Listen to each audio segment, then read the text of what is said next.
Tama tayo. Nakakain ng baboy. Ano? Wala nang patay ito. Yan na rin paggagawa ko. Ito yung manok na binili ko. Ayan. 3 kilo po yan. Nandito tayo sa palengke.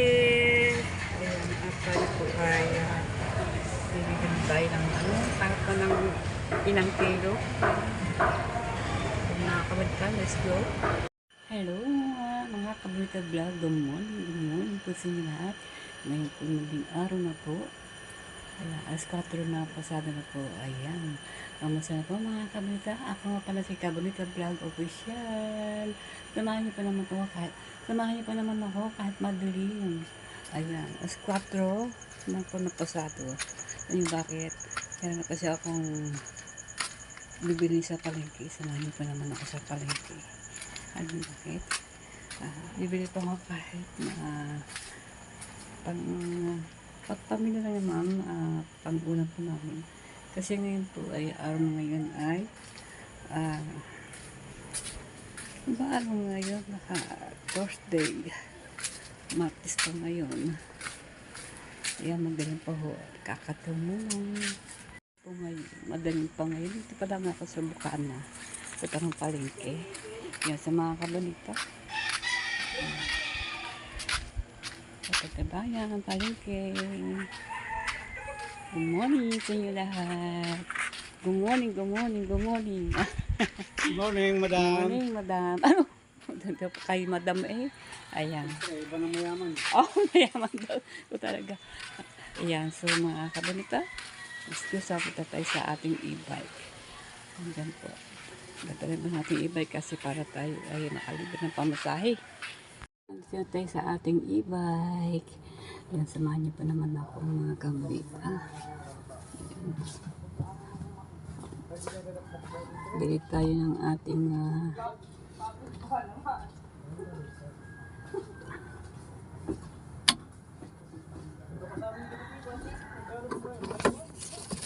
marami na pong gising kasi sila ay bibuluto ng kanilang panghanda.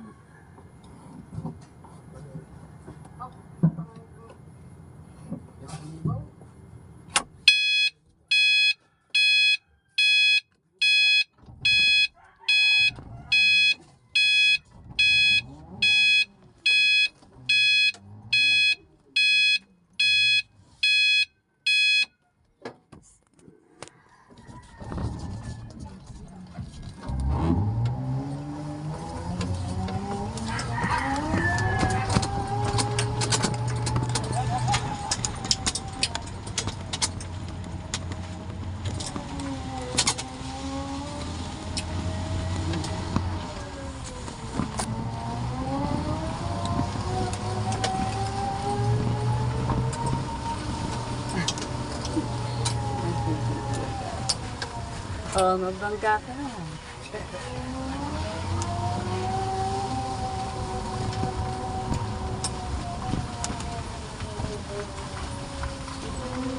Dito pa tayo sa Bukana.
Lumabas pa tayo sa aming lugar. Ayan. Hindi mo bakit po, kaya pa ako pupunta ng paligang maagang-maaga kung bakit pumunta si Kabalita sa palengke ngayon. Ngayon po ay kaarawan ngayon po ng pesta dito po sa amin sa Barangay Bukana. Ayan, pesta. Kami po yung wala pa naman kaming handa. Bibili na po ako na pang sarili po namin. Kasi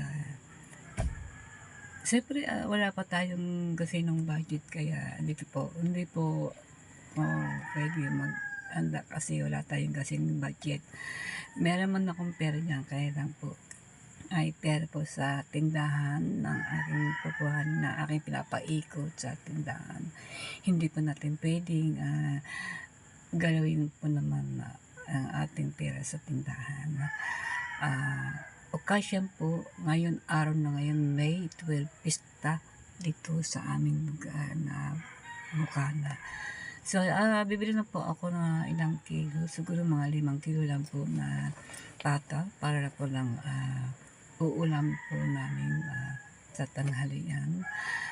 Kasi dumating po yung mga kamag-anak na konti lang naman, ibang tao. Ni aking asawa, si Hemin, na galing Ternate, Cavite, dumating kahapon, mga apo niya, pamangkin niya. Ayan. Ito mga kambanita.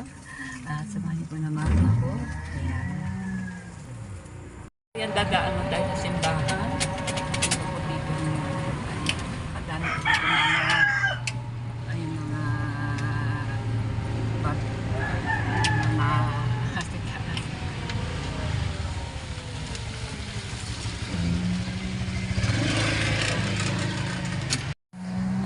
dito mga sabit-sabit na mga sa taas. Ayan, ito ang aming simbahan, kaganda. Ayan, happy pesta! Damol tayo kasi unang tapos natin sa palengke. Ayan, pray mo tayo sandali. So, thank you po. Good morning. Hindi po kang pabayaan. Lalo po sa aking pagdadrive na itong aking e-bike na pinapag-anong naman niyo. Lord, hindi po ako mabayaan. Gabay niyo po ako, pero thank you po, Lord. Good morning.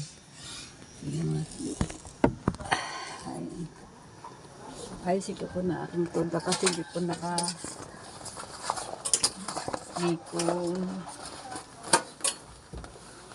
Parang hindi kakalampag-kalampag.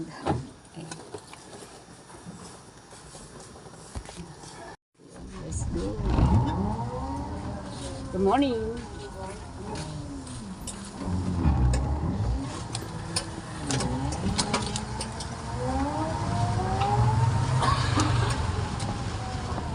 Good morning.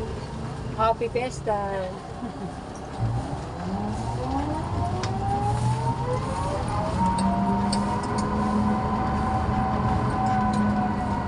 Nandito sa palengke.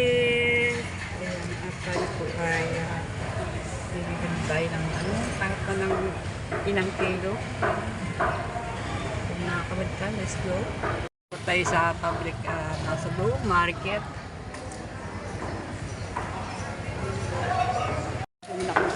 Dali at hindi mo kung saan tataga sa loob ay uwi agad ako.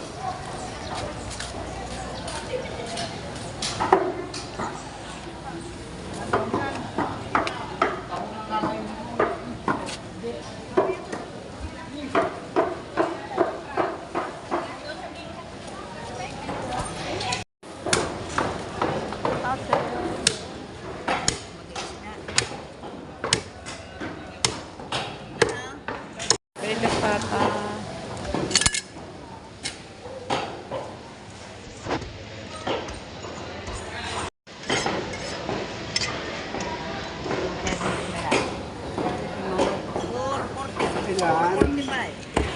Ha? Ay, ate. Kia. Good morning, ate. Kia pala, Kia. Birthday cake. Birthday mo kayo? Araw na pesta? Adobo rin ito. 73 na. 70 po. Adobo rin. Bibili ako isang kilo. Pare, nakuha mo na pare. Ang dalawa lang akin. Tsaka ang buto-buto. Mag-asawa yan. Kakagutahe. Dito ako nabili ng kaninang karne yan. Isang kilo. Kakaring-karihin daw. Ano may gagayatin? Opo, gagayate. Ayan. Ha? 8:35. Tama tayo. Mga kain ng baboy. Ano? Wala nang patay na tayo. Yan na rin paggagawa ko. Meron kami plastic. Marami kang plastic. Maraming plastic. 20 kilos meron. Walang bawal tayo.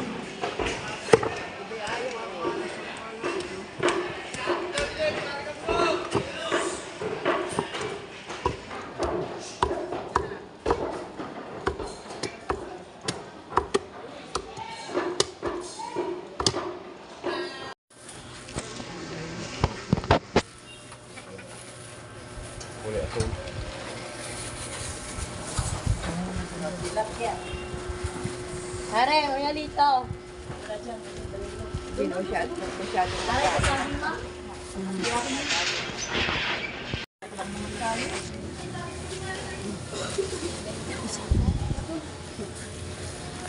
Labas po na. Apo, magkano po yate? Nandiyan, may iba pa tuloy sila. Kali ako pa yung malapit.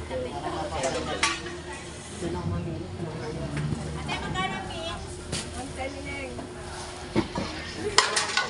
Nabili tayong gulay. Panglak sa aking lutuin na tapawan. Baboy.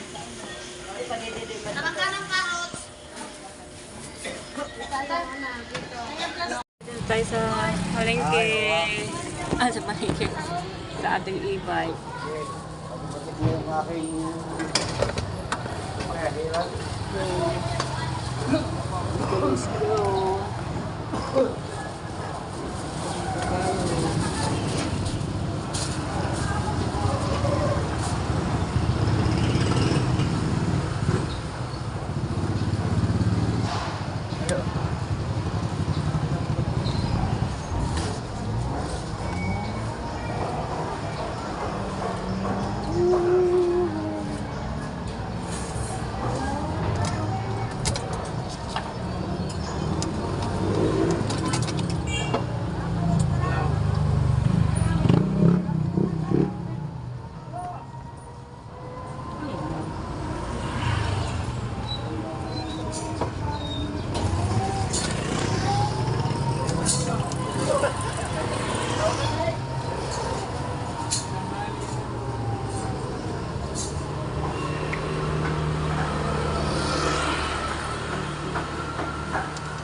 Dito na po tayo sa bahay. Ayan, ginagawa na po ng aking asawa yung binili kong karne.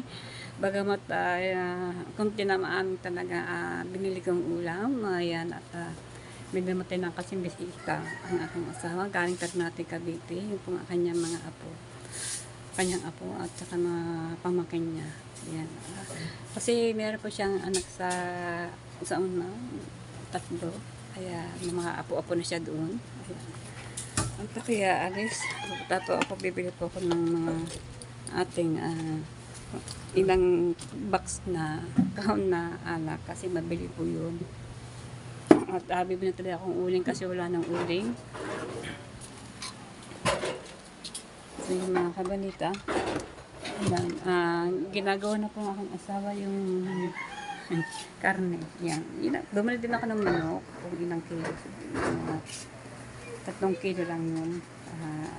Luto ko po ng wala nang gulay-gulay. Puro na lang karne. Ilang malaki. Ha? Ilang malaki. Aga pa naman. At wala man kaning gasing ng yata. Hindi ko po alam. Kung ano po naandito sa lamesa, siya na ng pagsasaluhan namin. Ito na po yung binili kong mga gulay.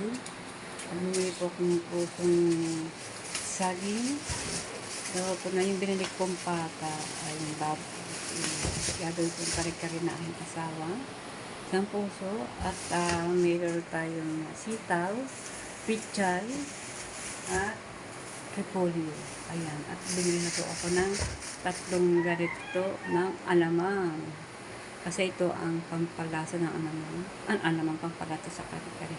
Naluluto yung aking asawa. Mamaya ko nang luluto yung manok. Pagdating ko, kami ko sa asawa ko, ligisin na lang muna yung manok. Ayan. Okay. So yan mga kweta. Ito pa yung pupuntahan. Alis ulit ako. May bibili ulit ako. Ito yung manok na binili ko. Ayan. 3 kilo po yan. Nandito na po, pinapakaluan na po. Ayan, sa uling. Kasi, hindi yata kasi ang takip. At saka yung takip na rin. May takip po eh. Ayan. Okay. Pinapalambot na ni aking asawa yung patapatang buto-buto.